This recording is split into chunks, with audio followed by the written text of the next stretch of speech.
하나님의 말씀 계속해서 열왕기상 제12장 25절에서 우리 33절에 있는 말씀까지 좀 긴 말씀을 교독하겠습니다. 25절부터 여로보암이 에브라임 산지에 세겜을 건축하고 거기서 살며 또 거기서 나아가서 분우엘을 건축하고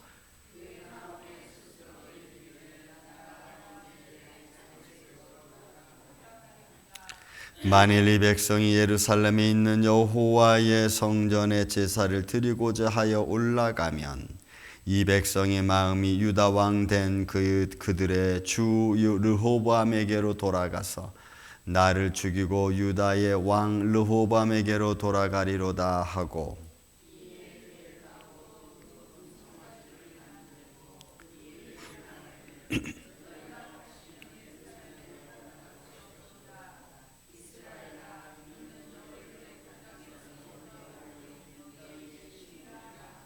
하나는 베델에 두고 하나는 단에 둔지라.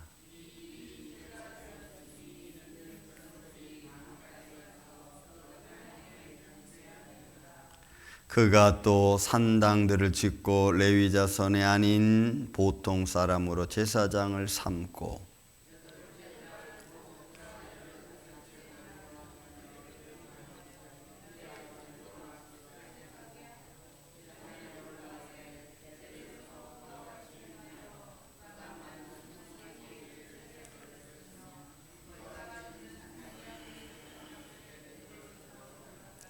그가 자기 마음대로 정한 달 곧 8째 달 15째 날로 이스라엘 자손을 위하여 절기로 정하고 베델에 쌓은 제단에 올라가서 분향하였더라.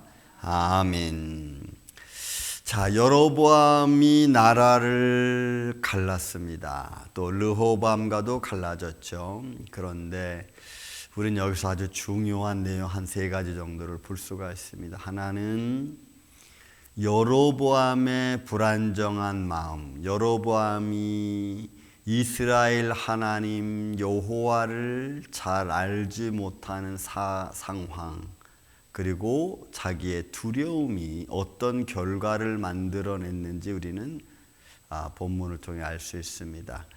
여러분, 여로보암은 솔로몬 왕 당시에 에브라임 지파로서 소위 감독자였습니다.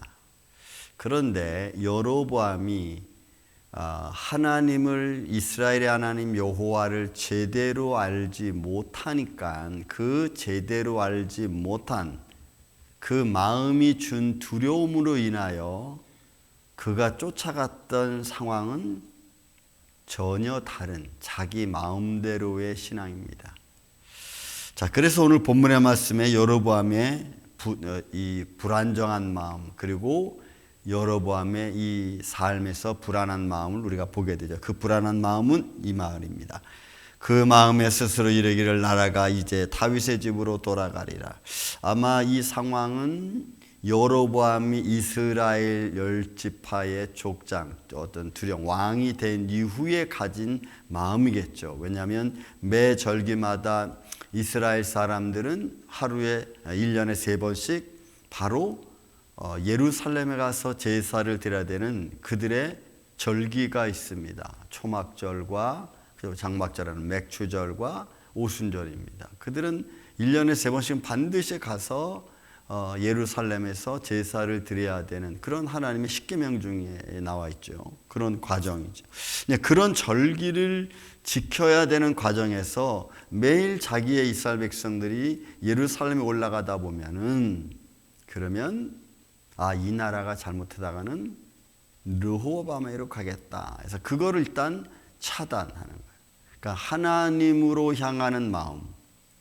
예루살렘을 중심으로 해서 성전 중심인 사회를, 성전 중심인 신앙생활, 삶의 생활을 차단하는 거죠. 그래서 얘기하는 겁니다. 27절. 만일 이 백성이 예루살렘에 있는 여호와의 성전에 제사를 드리고자 하여 올라가면 이 백성의 마음이 유다 왕 된 그들의 주 르호보암에게로 돌아가서 나를 죽이고 유다의 왕 르호보암에게로 돌아가리로다. 불안한 마음. 그러니까 아히야를 통해서 여로보암에게 너가 앞으로 10족 부족을 너한테 줄 텐데 내가 여호와 하나님을 잘 섬기면 그 나라를 왕성하게 해주겠다. 너의 집을 세워주겠다라고 이미 선지자로부터 말을 들었죠. 그래서 여러분 여로보암은 이스라엘 10지파의 지금 여러분 두령 여러분 왕이 된 거 아니에요. 여기서 우리가 아주 중요한 상황을 보게 됩니다. 그 교훈이 뭐냐면 하나님의 유다이면서도 에브라임 족속이면서도 불구하고 그가 하나님을 제대로 알지 못한 것이 그들의 삶에 어떻게 보면 왕으로서의 아주 결정적인 사건입니다. 아히야가 자기에게 예언해 준 그 예언자 그리고 그 신의 모습이 누군지를 정확히 모르는 거예요. 그냥 신이 그냥 선지자가 이거죠. 그 선지자가 누구를 믿고 그 선자가 누구의 이름으로 너한테 예언을 해주고 축복해 주는지를 모르는 거예요. 그러니까 자기 마음대로 여러분 신을 섬기는 거예요. 그런 여러분 우리가 보이지 않는 하나님을 믿는다는 것이 이게 얼마나 중요한 사건인지 보이지 아니하신 하나님을 우리가 믿고 의지하고 그를 나의 구주로 바라든다는 사실이 이게 얼마나 놀라운 사건인지 우리는 여기서 한번 깨달을 수가 있어요. 여러분 많은 목사님들이 이야기를 합니다. 설교를 합니다. 그냥 목사님이 성경 가지고 이렇게 좋은 말씀 들려주는구나 라고 생각해도 틀리지는 않죠. 그러나 조금 더 들어가서 정말 하나님의 대언자의 모습일까? 라고 우리가 좀 생각해 봐야 돼요. 만약에 그렇다면 그를 통해서 하나님은 우리에게 무슨 교훈을 주는 걸까? 그리고 그 교훈을 우리가 받는다면 조금 더 우리가 신중할 필요가 있죠. 그래서 여러분 강단이 중요합니다. 저도 그렇고 말씀을 선포하는 누구든지 또 예수님을 믿는 누구든지 중요합니다. 내가 그 부활하신 주 예수 그리스도를 믿는 것과 그의 보내신 바 된 성부 하나님을 믿는 것은 그리고 그를 통해 역사하시는 성령 하나님을 믿는 것은 너무너무 중요한 사실이에요. 내가 분명히 알아야지 우상에 내가 빠지지 않아요. 잘못된 말에 내가 휘둘리지 않아요. 그런데 우리가 그걸 잘못 알면은 우리는 자꾸 이단에 빠지기도 하고 잘못된 교훈에 딸려가기도 하고 그걸 잘 분별하지 못해서 우리가 또 정신적으로도 휘둘릴 수 있는 겁니다. 그러니까 여로보암은 이런 두려운 마음을 가질 필요가 없죠. 왜? 야히야를 통해서 너에게 10족을 주고 네가 여호와 하나님 들어주신 말씀 잘 섬기면 내가 너희 집을 세워주겠다. 이미 예언의 말씀을 들었잖아요. 그러나 인간적 두려움은 하나님의 말씀을 잃어버리게 합니다. 여기서 백성들이 누군가가 이거 아무래도 좀 위험합니다. 누군가가 또 사람의 의견으로 이거 위험합니다. 백성 이대로 뒀다가는 예루살렘에 가서 계속 제사하겠다가는 이거 큰일 날 것 같습니다. 이건 뭔가 조치를 좀 취해야 될 것 같습니다. 라고 하는 그런 인간적 두려운 마음, 충동적인 마음을 또 집어넣으면 또 여로보암 또 흔들리는 거예요.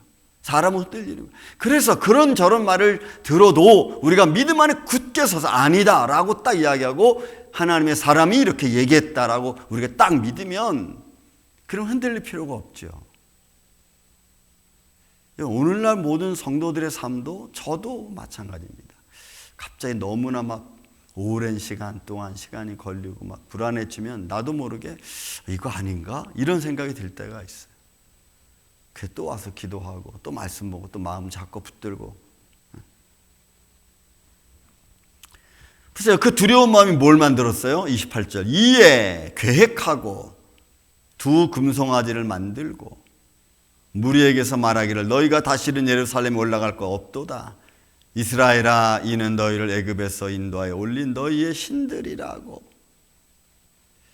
역사를 빌미로 해서 출애굽기 32장 아론과 그의 족장들이 만들었던 금송아지를 그대로 본다. 아마 얘기가 있겠죠. 이에 계획했다니까 계획이 있겠죠. 그러면 어떻게 하면 좋겠습니까? 우리의 과거 역사를 들어보면은 모세가 시내산에 올라갔을 때 우리 아론과 그의 족들 이렇게 했었습니다. 한번 이렇게 여러분 말이 나오지 않겠어요? 역사를 빌미로 해서 그게 마치 진짜인 것처럼 사건은 진짜였죠. 그러나 잘못된 진짜죠. 잘못된 역사죠. 그런 것들을 되풀이하는 거예요. 여러분, 우리가 믿음이 약해지면, 하나님 믿는 믿음이 연약해지면 우리는 우리의 잘못된 역사를 되풀이할 수 있는 현장이 너무나 많아요. 잘못된 생각을 할 수 있는 상황들이 너무나 많습니다.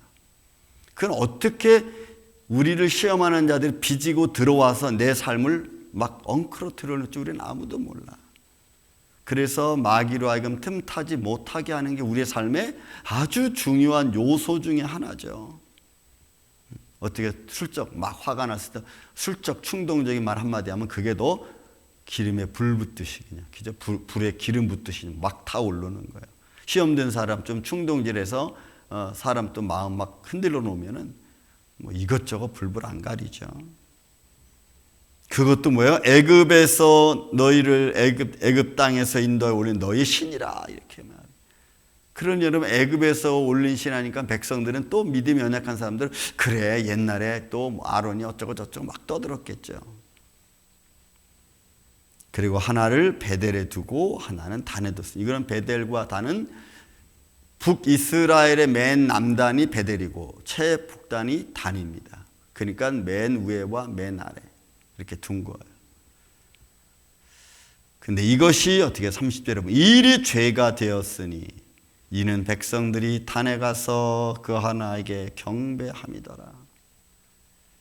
여러분 백성들의 신앙을 하나님으로부터 돌리게 만드는 결정이 됐어요. 자기의 두려움이 백성들의 어떤 충동적인 말들이 결국은 온 백성 이스라엘로 하여금 하나님부터 멀어지게 만들고 하나님을 잃어버리게 만들어요.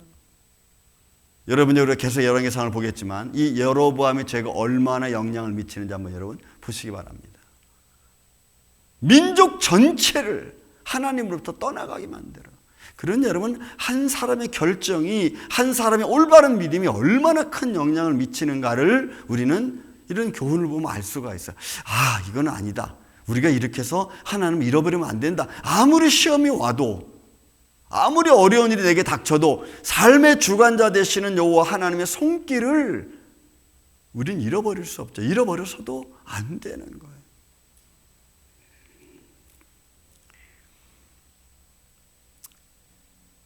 이 일이 죄가 되었으니 이는 백성들이 단에까지 가서 그 하나에게 경배함이더라. 그가 또 산당들을 짓고, 여러분 이 산당에 대한 이야기를 제가 초대해 드렸죠. 이스라엘 백성들 끊임없이 유혹하고 힘들게 하고 하나님부터 멀어지게 만들었던 제도 중에 하나가 이 산당 제도입니다. 산당 예배입니다.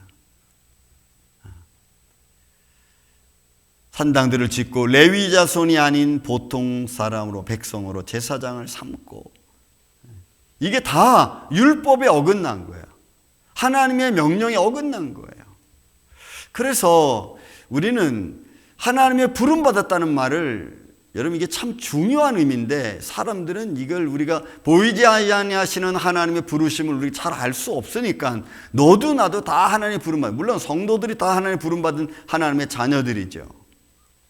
근데 우리는 그렇게밖에 표현할 수가 없어. 왜? 우리 인간은 미래를 모르니까.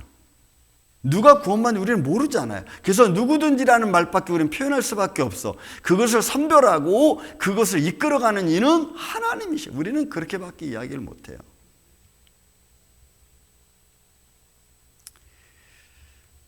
그러니까 하나님의 지정한, 그래서 하나님의, 이게 이제 어떻게 되느냐면 여러분, 레위 자손이 아닌 보통 사람은 제사장을 삼다는 것은 하나님의 거룩함을 망각시키는 거예요. 여러분 대제사장 외에는 하나님께 제사 드릴 수 없어요. 아직은 예수님이 오시기 전이기 때문에 여기는 하나님의 거룩함을 따른 제사 제도가 우선입니다. 그들이 어떤 제사의 형식을 갖추던 그 제사의 형식을 갖추는 것은 다 하나님의 거룩함과 연결되어져 있다고. 근데 그런 걸 다 망각하는 겁니다. 뭐가? 자기의 두려움. 이렇게 해서 여러분, 우리가 삶의 두려운 상황이 딱 처하면은 다 망가질 수가 있어요. 인생의 두려움이 딱 처하면은 하나님 믿는 것부터 시작해서 하나님 믿음부터 내가 의심 들기 시작하면요, 그 다음부터는 다 무너지는 겁니다. 그러니까 하나님의 거룩함이 벌써 무시되어져 버리는 거예요. 그리고 절기도 자기 마음대로 해요. 7째 달 15째 날을 6째 달 15째 날로 바꿉니다. 절기도 바꿉니다. 그리고 그가 만든 금송아지에 제사를 드렸습니다. 산당에서 제사장들은 베델에 가서 제사를 드렸습니다. 그러니까 산당 제사장들이 바른 여호와 하나님에 대한 의식을 제대로 갖지 못하는 거예요. 그래서 여러분, 우리 노예 가면은 매년마다 새로운 목사님들이 이렇게 등록을 하게 되면은 반드시 거기에 대해서 우리가 신앙 고백을 하게 만듭니다. 그 신앙 고백 중에 고백하는 것이 뭐냐면, 삼위일체 하나님에 대해서 고백해라. 성자 예수 그리스도에 대해서 고백하라. 성령 하나님에 대해서 고백해라. 세 가지, 삼위일체 하나님, 성자 예수 그리스도, 성령 하나님에 대해서 고백해라. 그 다음에 교회에 대해서 고백해라. 그 다음에 세례에 대해서 고백해라. 그 다음에 마지막 종말론에 가서 고백해라. 이 6가지를 반드시 목사님한테 묻으면 신앙 고백하게 해요. 거기서 잘못되면 안 받아들여요. 그리고 잘못됐으면 이거 잘못됐습니다. 왜 이런 신앙입니까? 우리가 이렇게 묻거든요. 왜냐하면 하나님은 삼위일체 하나님과 성부, 성자, 성령 하나님, 교회를 세우신 하나님, 그 위 안에서 세례를 베푸신 하나님이 그런 하나님의 역사하심이 얼마나 중요하고 삶의 신앙의 뼈대를 세우는지 몰라. 여러분, 우리 성도들도 마찬가지예요. 내 신앙의 뼈대가 바로 세우지 않으면 우리는 언제 어느새 어떻게 무너질지 우리는 아무도 몰라. 그리고 작은 것 하나에 삐지고 작은 것 하나에 실망하고 성경은 이렇게 고백합니다. 33절. 그가 자기 마음대로 정한 달 이랬어요. 그가 자기 마음대로예요. 하나님이 정한 달이 아니고 제사장들 통해서 정해진 하나님의 절기가 아니고 자기 마음대로 정한 절기야. 여러분, 우리는 신앙생활 어떻게 해요? 하나님의 말씀과 하나님과 나와의 직접적 믿음의 관계성이 중요하죠. 그래서 교회가 중요하고 세례가 중요하고 성령 하나님 역사하시면 중요해요. 근데 다 그게 내 마음대로야. 여러분, 오늘날 교회가 너무 많으니까 다 내 마음대로예요. 내 기분에 맞으면 다니고 내 기분에 안 맞으면 안 다니고, 그리고 나하고 맞느냐 안 맞느냐 이런 말을 하고. 여러분, 우리는 신앙을 바로 갖는 게 여러분 중요합니다. 저는 우리 임마누엘교회 아침 저와 여러분들이, 이 예배에 참여한 여러분들이 성부, 성자, 성령, 삼위일체 하나님, 성자 예수 그리스도, 성령 하나님, 하나님이 세우신 교회, 그리고 세례, 그리고 종말론의 어떤 과정, 성경에서 뭐라고 얘기했는가를 우리가 좀 알 필요성이 있어요. 알아야 될 필요성이 있어요.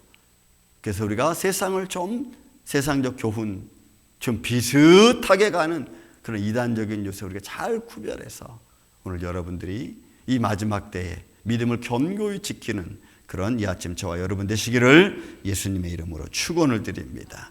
사랑과 은혜가 많으신 아버지 하나님 감사합니다. 오늘도 우리가 살아계신 전능하신 하나님을 바로 바라보며 때로는 힘들고 지쳐도 예수 그리스도 성부 하나님, 성자 예수 그리스도, 성령 하나님을 믿지 아니하고 하나님이 세우신 교회 안에서 서로 봉사하며 코이노니아를 이루어가며 하나님의 거룩한 역사를 이루어가는 주의 자녀들, 백성들, 주의 종들이 되게 하여 주시옵소서. 주님, 시대를 바라볼 수 있는 믿음의 지혜가 필요합니다.